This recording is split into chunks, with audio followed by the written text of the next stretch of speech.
Coming up on the pod this week, we're doing a little something different. We're going back to the future, back to the past, which is what that movie should be called. Anyways, we're basically cutting back to when I was in Seattle with my best buddy and opener, Nolan, who has a podcast studio in Seattle. We basically sat down to record an episode while I was there, and that's what you're going to see this week. So it's a really fun conversation. We talk about a lot of good stuff, about putting out specials, working on new jokes, his reactions to my performances throughout the weekend in Seattle. It's a lot of good stuff here, and I think you guys are going to really like it. And I do want to make sure to hop on and just give you guys the tour dates again, the rundown. Next week, I will be in San Antonio, Texas on Thursday, and then Austin, Texas on the weekend, Friday, Saturday. And after that, I will be in Panama City, Florida, and then in July 19th through the 20th, St. Petersburg, Florida, which if you live in Tampa, that's going to be your chance to see me this year, okay? And then I do Texas again. I do Houston and Dallas at the end of July, and then we're doing Washington, D.C., Chicago, San Diego. So excited for these shows. I'm also, next week, I'm going to do a recap of my Brea improv show. So if you were at that show, I'm going to talk about it next week. The show was awesome. I can't wait to talk about it, amongst other things. That's the intro. So let's just cut to the episode and enjoy.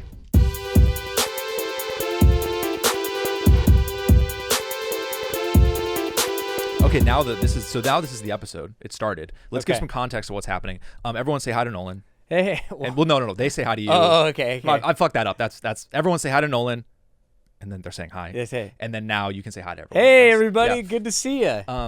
Really good to see you again. Hold on one second. How you been though? I don't like you dominating me. You know what it is? How's your mom doing? I remember she got the job interview, right? Just one second.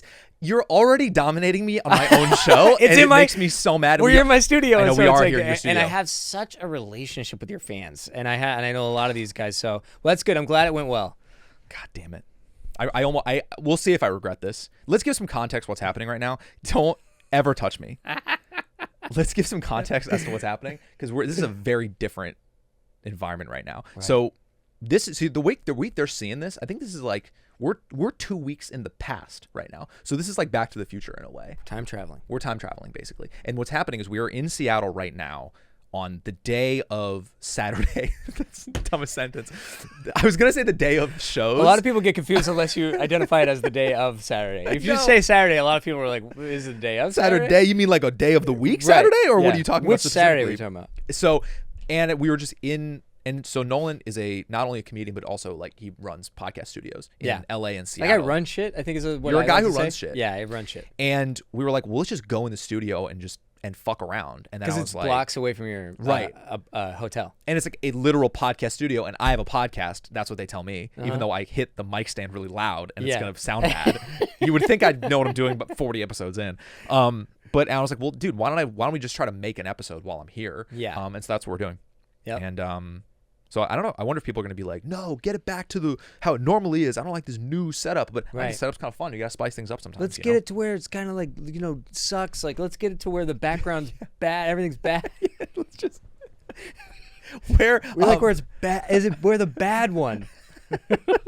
The studio's nice, by the way. The studio is very nice. Thanks, it's all very professional. I'm just kidding. Your setup is great. Whatever, dude. It's not great. I saw one comment that was works. I spend the whole episode just redecorating your apartment. Funny. That's hilarious. That was really funny because it also made me a little bit insecure. I'm like, does it need redecorating? Yeah. Nice. I mean, it's like, of course it does. You're a dude. I know. You know what I mean? Like, of course it needs a little bit of redecorating. I pride myself on I decorated pretty nicely. Most dudes are pretty awful at decorating. Yeah. Like I feel like you wouldn't be great at decorating. I'm awful. Yeah. I'm for awful. Sure. I could live in like kind of a prison-y feeling place. And I would have no... People would be like, you could do something with this. I would have You're no like idea. one of those guys in like the meme where it's like every guy would love this, where it's like the decorating is just like a massage chair and like a PS4 and a TV to stand. 100%. And that's all you need. 100%.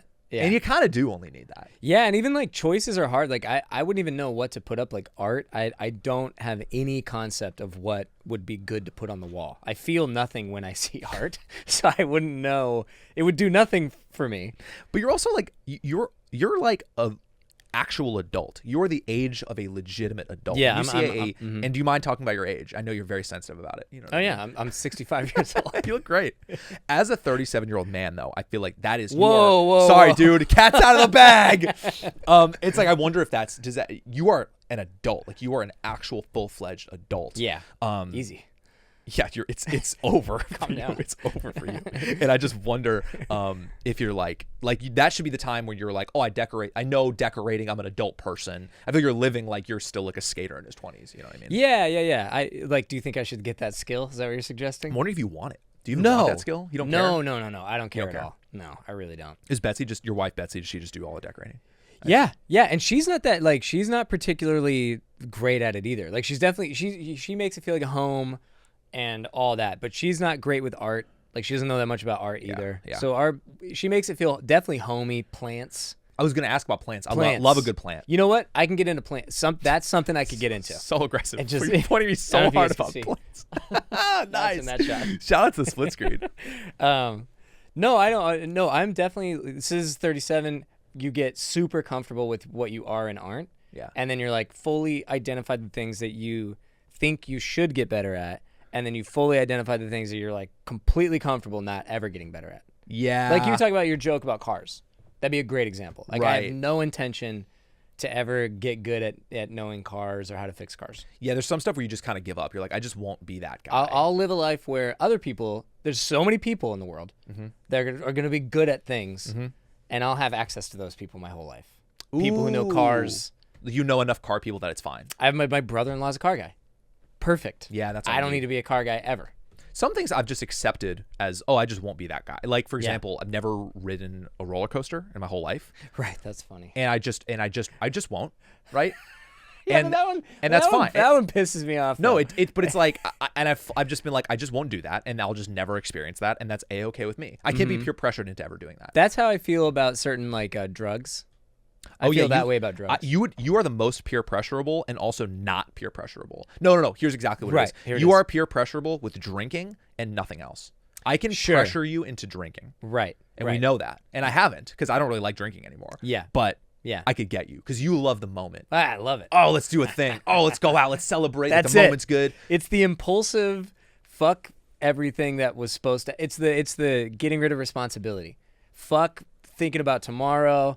We're loose. Yep. We're getting nuts. I like that. But I've tried to peer pressure you into doing mushrooms in Phoenix. Yeah. And you didn't. No, I'm good. You were like a hard, and I thought to myself, and by the way, I've talked about mushrooms a handful of times on the podcast. I don't even like them anymore. I'm kind of out on mushrooms. Really? Yeah, I'm kind of out. You had your run? Yeah, I had my run. That's what it was. I had my run, and I'm glad I did it. And I was like, I don't like how it's making me feel. If I'm doing drugs, it's like, be all good. It was making me way too anxious in my head. I was like, this is not, I want to escape all my problems, not dive deeper into them. I feel that 100%. But the point is that I thought I could peer pressure you into doing them for sure. And I was like, because of how surprised. I normally am with like, I was like, drinking I was like, I can get them. Yeah. No problem. I will pressure the fuck in like a way of like, come on, man. Look, you and me and Anthony, dude, we're in Phoenix. We just did a show. This is our one time. But I was like, I have no problem. And you were like, nope. You said, I will not do that. And I was really surprised. I made it even seem. I probably even made it feel with my no less of a no than I was like, I was being nice. It was, I could have easily been like, no chance you can stop here. But I was just like, let him. I'll be a little nicer. Go ahead. Let him think he can get me. Yeah.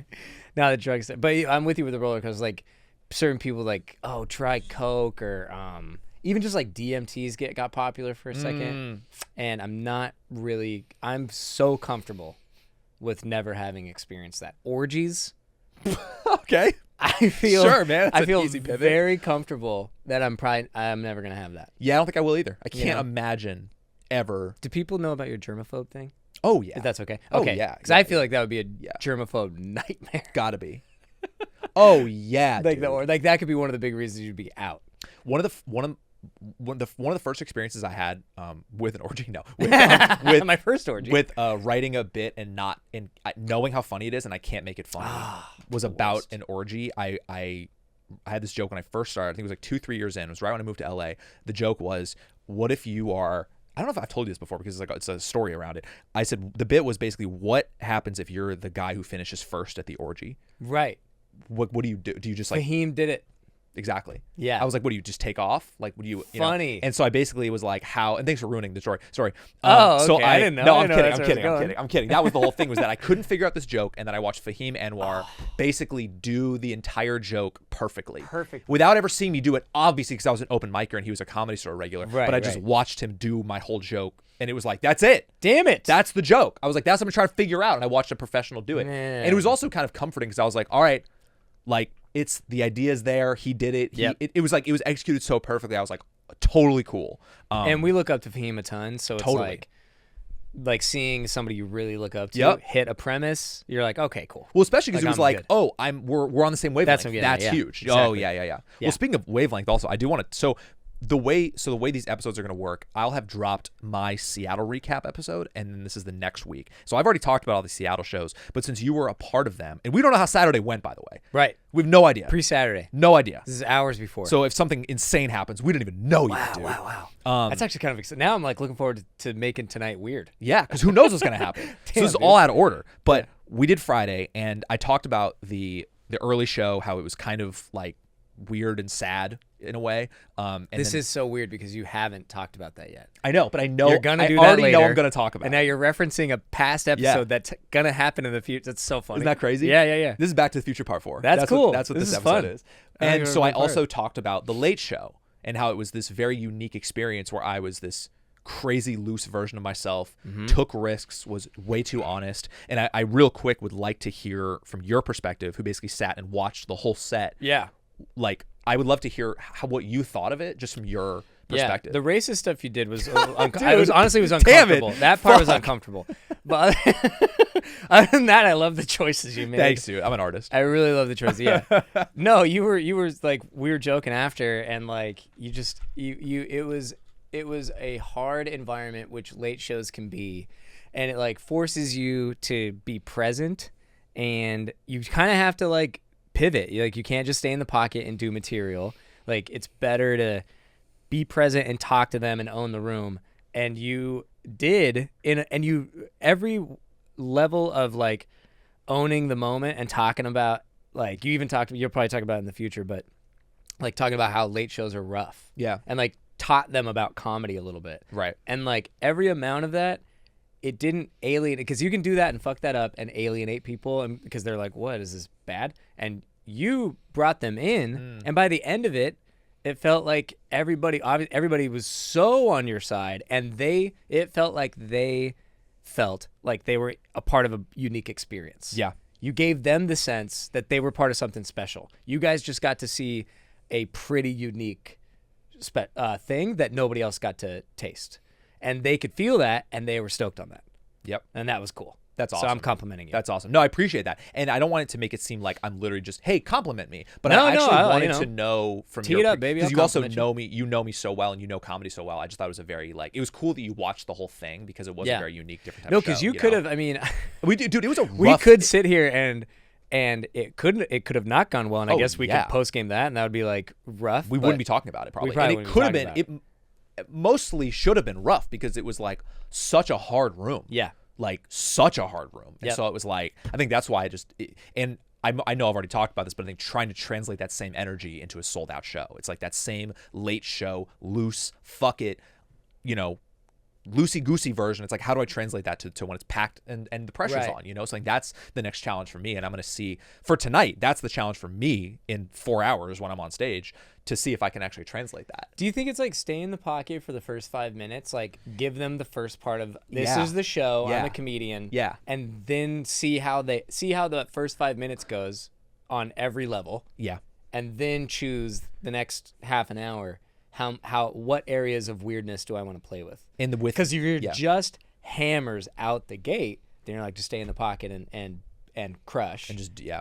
But then if there's some weird moments, that's where you can like take the lesson and learn it. Mm-hmm. Like, it's gonna be a sold out show. It's gonna be a great show. But maybe it's like a little weird. That joke is weird, and you can map that. Like, I can probably be a little off here and weird here. Does that make sense? Yep, that totally makes sense. And I mean, easier said than done. it very much so. But I think that's a great point about coming out the gates, and like, because how I like to structure stuff is I'll do 5 to 6 minutes of material, including any sort of riffs about the city or the area, and then I'll jump right into crowd work, jump out, do more jokes, jump back into crowd work. But I feel like when that initial jump into crowd work starts, that's when I can kind of gauge, like, let's be loose and have fun. Let's fuck around. Because like, that's it's like now that I've already been like, this is a comedy show. Yes. Now let's go do. Yes. And I think that's my opportunity to try to do the crowd work in a very loose type of way. And I don't know. We'll see how it's gonna go. I don't know. But yeah, because you can be loose. Like, I mean, it's annoying. It's like it's an intuitive thing. You can't like say I'll be like this. yeah, I know. Because part of what you did well was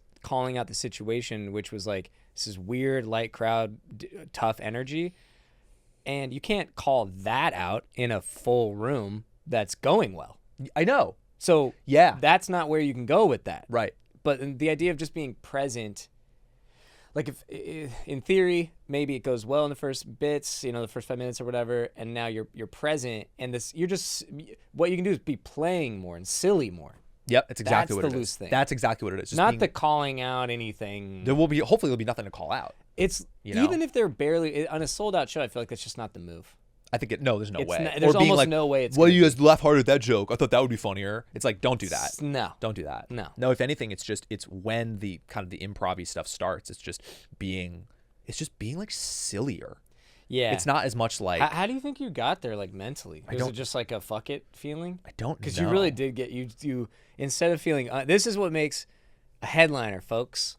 When there's adversity, somehow you resort to feeling more comfortable. Yeah, that is an absolute, like, if you're a comic, if you're ever thinking about performing, that is a real muscle that like you have, and it's just hard. Like how do you think you did that mentally? I'm just curious since we're on the pod. No, I know. I honestly I think it's because I think there's low stakes and low pressure. It's like the show is already going to be hard, so like the ceiling is so low that you're like, well, I already know this is going to go not great. Right. So now let me. You gave it a chance in the first thing. Let me do my jokes. Right. Gauge this. What's the decibel? How high are we going to get as an audience? And then not great. Now that I know what that is, like copy that. Right. Now I know what the peak is. Yeah. And I think it was the low stakes, low pressure. So you just felt that you mentally were like, this isn't that big a deal. Who gives? It's like I don't think the club owners. I think they probably left. I don't think they were there. Yeah. They weren't in the room. I was talking to her. Exactly. Yeah. So it's like, then I'm like, this is only for me and you guys. There's only 50, 60 people here. So it's like, I think it's the fuck it mentality of like, there's no pressure. There's no stakes. The ceiling's so low. Now let me just be silly and be my normal self, which ended up being so good. So the whole point of this conversation is like, how do I get that same energy into a sold out show? And it's just fucking hard because you're more performing because you're also, the ceiling then is so high. And with a sold out room, like the first show, it was like that room can bang. So the ceiling is so high that it's almost like, and I'm thinking out loud at this point. By the way, I hate when people go, I'm talking out loud. Not a thing. That's called talking. That's talking. Yeah. Thinking out loud about like, I knew the ceiling was so high, so I was like, I want the crowd work to be so high because I know what the capability can be crazy. of the audience can be. You know what I mean? But with a dead late show, you're like, oh, yeah, we've no expectations. Yeah. So anything that's going well is fun. And then to turn that into feeling comfortable is just awesome. It's true. Well, that's what you did. You like became more you. Very much so. Like you didn't turn into angry or bitter, bitter, totally. Or just uncomfortable, insecure, whatever. All those different lanes. You didn't do any of that. You got weird and natural and comfortable and more weird, not in a like feeling weird, like being weird. The show was weird. Like I was doing weird things. Right. Exactly. Like a guy leaving the guy looked so Pacific Northwest. He had like a curly mustache and glasses and specific tattoos. And he walked away and was like, that was I wanted some weird shit tonight. Wow. And you like nailed it. Oh. He was like, I wanted something weird. It's almost like they manifest. It's almost like that audience told you. Because they really did respond when you, I think it's such an intuitive thing. It's like the little thing you do here. Oh, that kind of went good. Yeah. Oh, I clocked like how I. Oh, that went weird, okay. But that went good. Mm-hmm. So like the bit went solid, but that went like really, yeah. And then they almost like were like telling you like we're looking for something a little fucking weird. Yeah, and that kind of makes sense. Like Seattle's a little bit of a weird town that way. Yeah. Yeah. That kind of I had never even. That's funny he said that. That's cool. I'm surprised you didn't hear that. No, that was a really nice compliment. Mm-hmm. Like, oh wow, that's cool. That's really cool. And that's how it felt at the end. It was just so funny to get like a bigger applause in a 50-person dead show than like the sold out show. That was just so weird. Right. And I don't want to spend the whole episode talking about that because I would have already talked about it. But I wanted to talk to you about it because you were there for it. Yeah. And it's also like we're literally like in Seattle right now, so it's Yeah. all happening. We're blocks away. We're blocks away right now. I actually was going to save this until we did this. I want to talk to you about a special idea. Okay. Because I would mention this to you before about like, I wanted to talk to you about this idea I have about what I want to do for a special. And I was like, let's just do it now while we're doing this. This is like an exclusive idea that I had, and I don't really know how to feel about it. But the whole idea right now for me is like, I want to put out something at some point, right? And the options of like what to put out, I'd say best case for some sort of short set would be like I do it with Don't Tell, right? I do like a Don't Tell set. Yep. But for whatever reason, I can't get one. Even though I know all those guys, it's like I just can't get one. Is it just like not? Is the contact like not even getting contact or? I like know the owner of the company and I've talked to him and he's like he's always been cool, so it's nothing against him. He's more like submit through this link, and like I did that and nothing, and so it's just like, and I think I'm not the only one in the boat. I think they're very high in demand because that's kind of producing. It seems like they're hammering out a lot of them, which is sometimes even more confusing. Where I'm like, why could like if you're hammering out so many? Is the diversity thing? Could be. Yeah, could be. Feels like it. A lot of their special. I mean, they're they keep it pretty diverse, which as they should. But the point of what I'm trying to figure out is that like, all right, I want to put out some sort of special at some point because I can't keep touring with the exact same act, right? Yeah. It's like if I come back it's one thing if I come back to the city for the second time and do a similar show. Mm-hmm. Third time, no go. Have to be different. So next time I come to Seattle, they have to see, I'd say 80% a different show. They have to, or else they won't come back for a fourth time. Guaranteed. They're like, I've already seen this shit. He's doing a third time, right? And so I'm like, so that dictates like, well, do I shoot something? Because I'm at the point where I'm going to the cities for the second time. Next year will be the third time, right? So now I'm trying to time it all out. And I'm like, how do I put out a special? And what length of special do I here's all the set that I'm touring with would probably be 35, 40 minutes, right? Do I just put that whole thing out? Boom, here's my touring, my hour set. Here it is. And I had this realization where I was like, so let's think about it for a second. And let's say I put out a special, right? I put out this special that I'm touring with. Let's say it's 38 minutes. It's fire. Best case, let's say it blows up, right? Blows up. And I'm selling way more tickets. I'm selling double the amount of tickets, right? But I can't do that material, right? Yeah, you got to be ready to burn it. So I have to do, that's all burned. So now I have to do a completely different set. And that set won't be as good, right? And it also is it's just basically not as good and not as ready, not as developed. This set I've been working on for 10 plus years. And so I had an idea, because I think the worry is that then all these new fans, these new people are coming out to see me, and I'm like working out my new hour. And that scares me. Mm-hmm.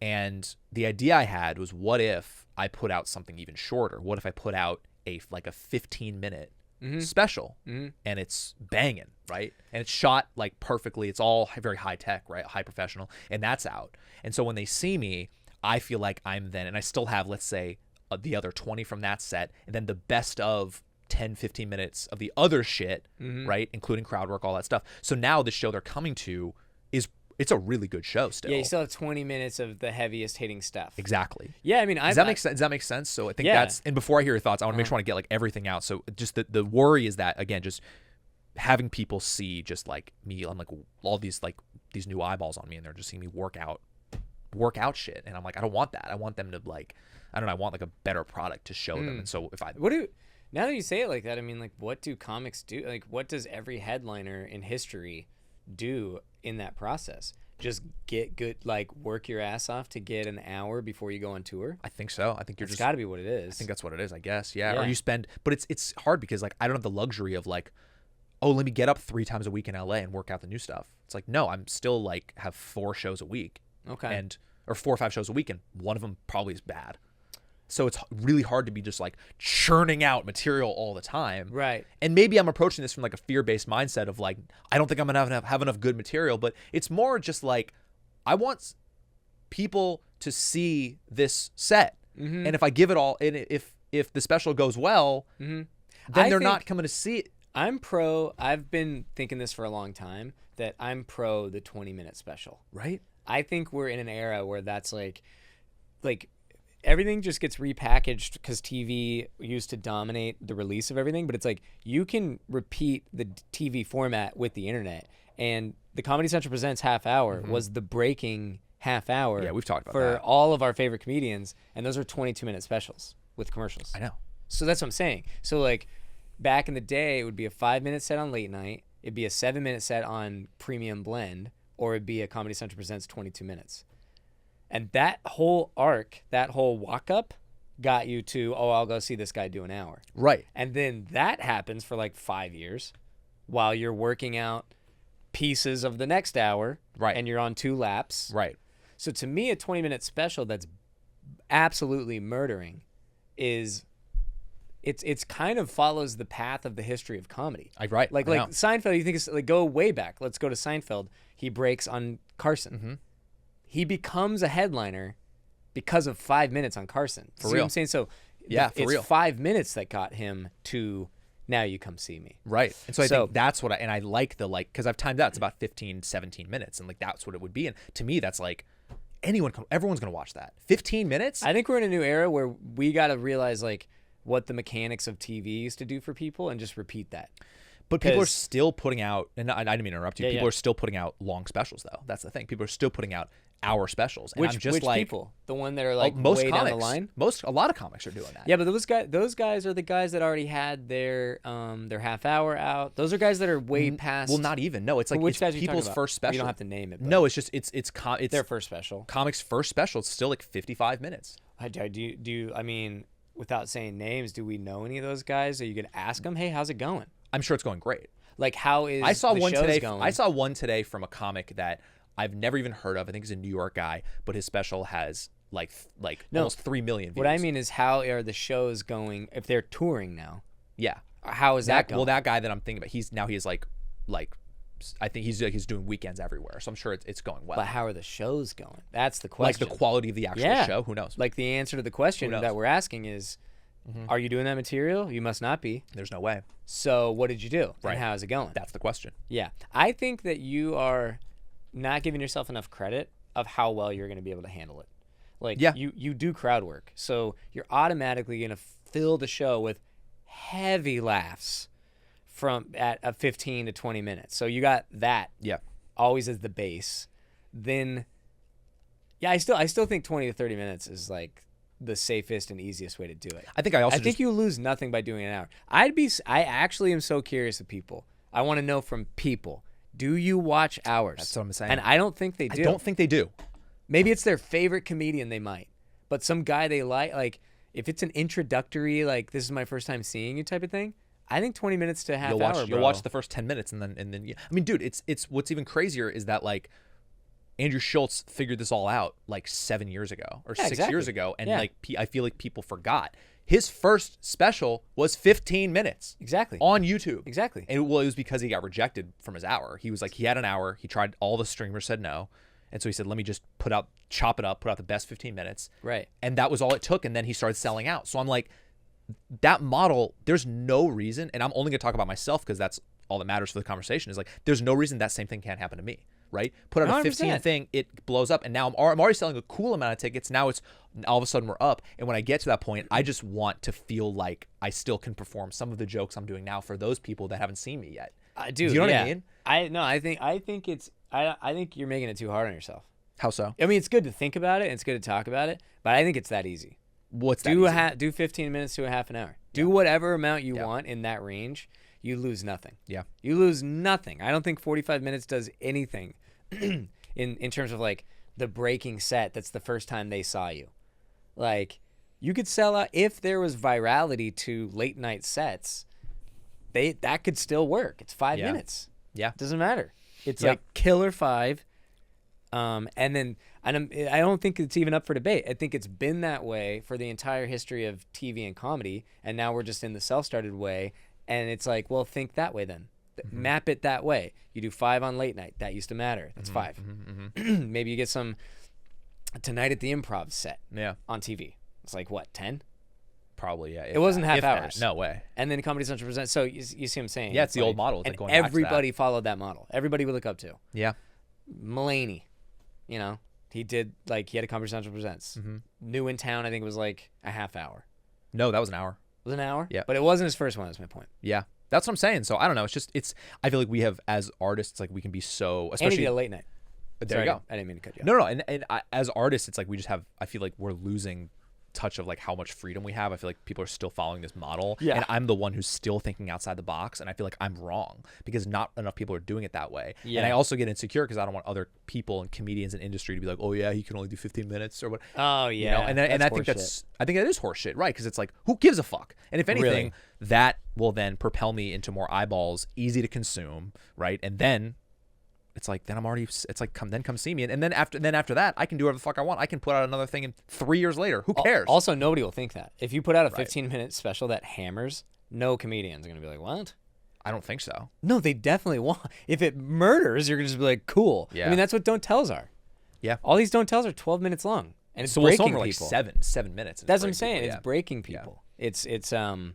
No, I don't think, I think that's I don't even think that's a fear that would exist in reality. Yeah. I don't even think that, A, who cares if they did think that. Right. But B, I don't even think they would. I don't think anybody would think that. Yeah.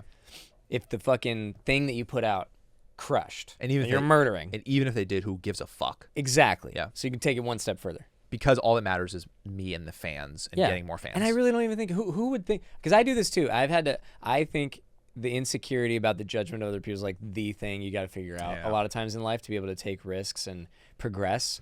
And so whatever narrative is at whatever new threshold you're trying to cross, and here's these new thoughts you got to combat, it's a non-starter. Mm-hmm. You might as well write it down and burn it, and then like anytime it comes up, you're like, that's nothing.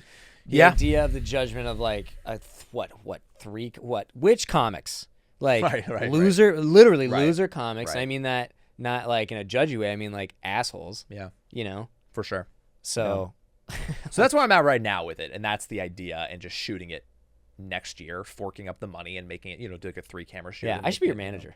I would love that. Dude, I want to talk to you about something really silly, and definitely just text during this for sure.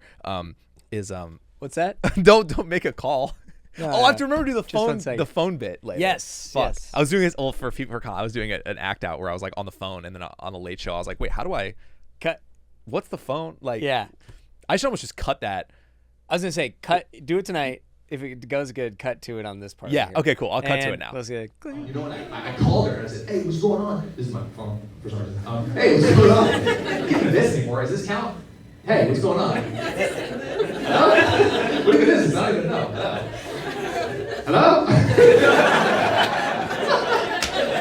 Yeah, it's going in. I'll do it tomorrow. I'm gonna fuck out again.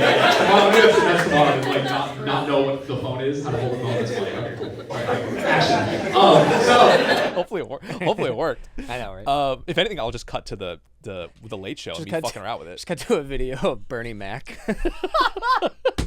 I ain't scared of you, motherfuckers. That's still the most like legendary set. If you haven't seen that, YouTube Bernie Mac, I ain't scared of you. It's unreal. And the story is that like he went up on a Def Jam comedy show, and the guy before him ate shit. They were just eating comics alive. And then Bernie Mac went up and said, I ain't scared of you motherfuckers. And just watch the rest. Murdered. The rest is history. Yeah. I think most comedians would say that's a top 3 set all time. It's unreal. It's so fun. Dude, Bernie Mac is so awesome. Did you ever watch the Bernie Mac show?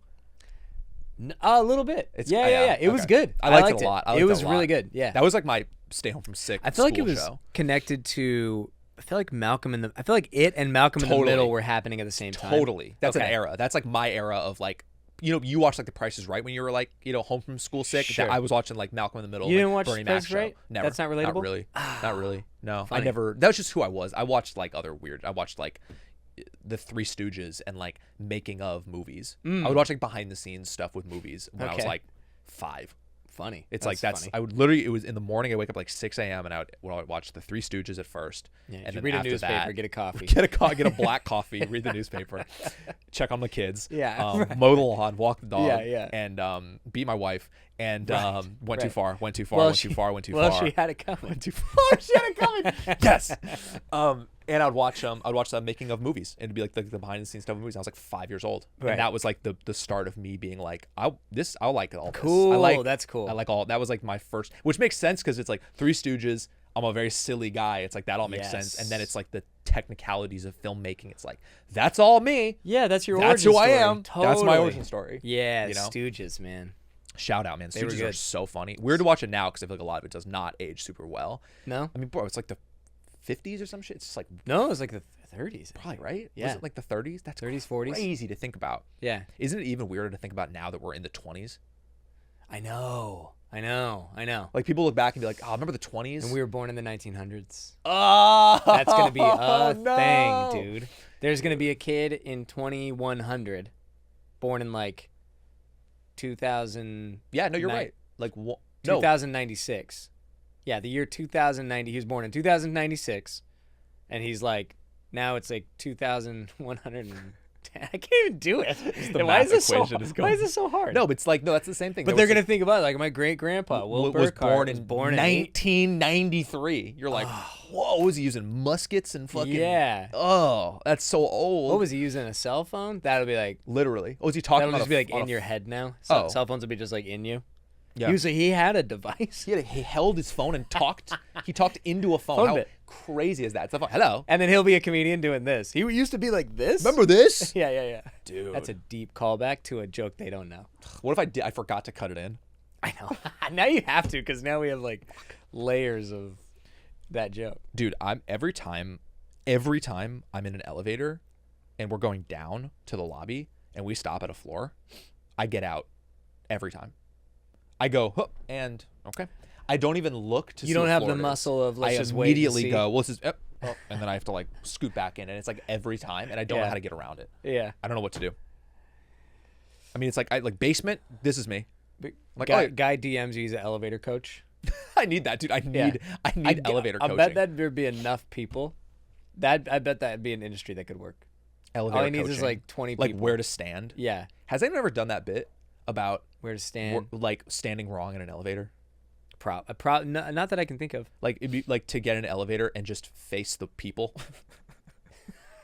Yeah, To get facing in the and wrong have the way. door behind you, Yeah. and you're just facing as they're going down. Like that'd be insane.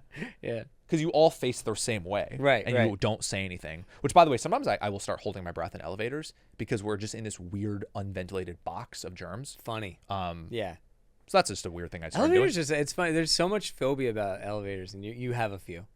I've recently started holding my breath if I can. Wow. And it's embarrassing to admit that because I don't think I've ever told anyone that before. There's nothing embarrassing there.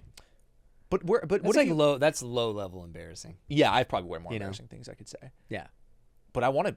That's like cute embarrassing. That's like when somebody's like, I'm like quirky. I do like, I am weird. I'm just weird. Just a weirdo. What's weird it? about you? I like just like don't sleep that much. You're like, that's it. I get like 6 hours. I like 6 hours sleep. I like when I wake up and I like go on like TikTok and I'm like, stop it. What are you so? This is weird. It's so weird. Yeah, And my I wake up and I algorithm- go outside and it's just like I like look at a flower and I'm like, what are you doing? You're so I like weird. sniff it. Oh, You know, it's like huff it. It's like weird. Shut up. You're not You're weird. not weird. You're not unique. I wonder if that could be a bit though, the elevator bit of standing the wrong way. Someone has to have done that because I feel like I'm maybe even pulling that from an old memory of something. Because that is I feel so like funny. I've seen it executed on a scene, maybe Maybe that's it. like a video. I feel like I've seen it done it even as a prank. I feel like I've seen a video maybe of somebody doing this as a prank in real life. One of those real life videos. Oh yeah, what a nice prank that is. Yeah, You're not yeah, it's hurting low anyone's impact. feeling. You just get in and you just face stand the wrong or way. it'd be like just so everybody's facing this way. You come in and you just face them. Or face them, yeah, the other know? way. It's just so funny to think about with the door behind you and you're just riding the elevator and then you get out and you spin around and leave. It's just Right. so weird to me. Right. You want another really weird bit I'm trying to figure out? Yeah. I'm gonna pitch you a weird bit. Sure. I wrote a bit about the tuba. Oh, great. Never heard a tuba bit before. Because you know tuba is just this like giant horn It's thing. the big one. You Yeah, gotta you like gotta hold get it. in it. yeah. And I'm You gotta like put it. It's the who- only instrument. Yeah, I guess a guitar. Never mind. No, but it's like the bit's like who chooses to play the tuba? Yeah. Like I feel like the only reason you're playing the tuba is if you come from like a tuba household. Yes. If like you will play the tuba like your father and his father before him. Right, you know? right. Like the right. tuba legacy can't end with you. Right. Right. And the kid can be like, no, mom, it's it's heavy. You know, you're like, well, you know what's heavier? Your father's disappointment. That's way heavier. That's good. You got it. And then it could be already like, great. and then it could be like, but why can't I? Can I play something like drums? It sounds cool. And the mom's like, cool. What's cooler than an 80-pound horn that makes fart noises? Yeah. You know. These are good. This is And good. so that's the like bit's already idea good. of the bit. I don't know how well it would do, but I just I want don't know. It's like 2 lines already. because I've never heard a bit about a tuba, and it's just like such an inconvenient, giant, heavy horn. Like who Right. the fuck is picking that? Right. Do we need it? That's you. And maybe we do because it's like it's the like the Yeah. bass horn, bass horn or whatever. Good Sure. band name, bass horn. The old bass horn. But I'm like, who wants that? Yeah. Who wants to play the tuba? Right. Yeah. Is Tuba kind of like the offensive lineman of music? You're like, I wanted to be a receiver, a quarterback. I wanted to be a cool position. Yes. But you're big, and we gotta put. Sorry, buddy. You're slow and you're big, and we need you. and we need. I'm telling you, we need you. You don't think we need you? You're not gonna shine. You're not getting a lot of credit. No one's gonna know your name. But the song doesn't work without you. But you're big and stand here and blow. you let the other guys win. What's the quarterback? The guitar, right? Lead guitar. Quarterback's lead guitar, lead singer. lead singer, lead lead singer, guitarist, just yeah. like the Steven Tyler of the band. Yeah. And then the wide receivers are probably like drumline. Wide receivers drum. Yeah. Wide receivers drum. What other instrument? And then the puncher's the flute. You can do a recorder. The recorder. The recorder. recorder. Recorder callback. Recorder callback. Oh, fuzz. Oh, no. I wonder if it caught the water. The running back would be like. Oh, the running back. That'll be someone significant. Yeah, because that's what I'm thinking. Like drums is receiver. No, because drums is usually. Because receiver is diva. Drums aren't divas. Oh. Are they?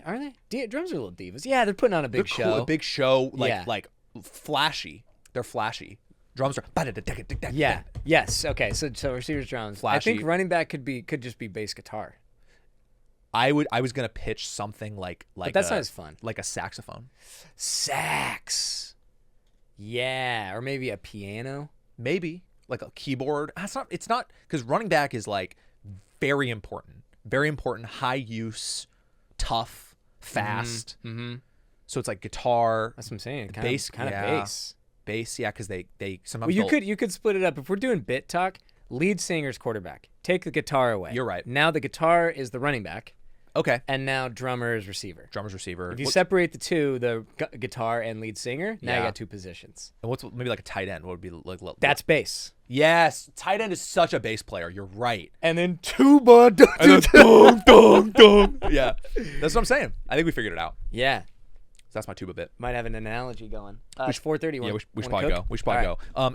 Any last anything you want to? Any last words? Any last words? Just go. Any last Go words? watch. No. I have to do a sold out show and then a sad one. Go watch. I want you guys to go not only follow Nolan on Instagram. He's one of the funniest people I know, and also watch his new videos he's posting. I don't even know what to call them. Like the woods videos. They're so funny, and the internet really loves them, and I'm happy about it because I love them. So go watch those. Go follow him. Thanks, bud. And thanks for being here. By the way, I appreciate you guys tuning in. I hope you liked kind of a different type of episode. We're due for a change up. You know what I mean? We can't keep it the same all the time. And so come see me in Texas, San Antonio, Austin. Panama City, Florida, fucking Dallas, Houston, St. Pete. Come out to the shows. And that's the episode. Hope you have a good rest of the week. Nolan, appreciate you. Yeah, You're a man. fucking I hope you guys say hi to your mom for me. I hope you're good to hear everybody's doing really good. This will all be cut out. Bye, guys.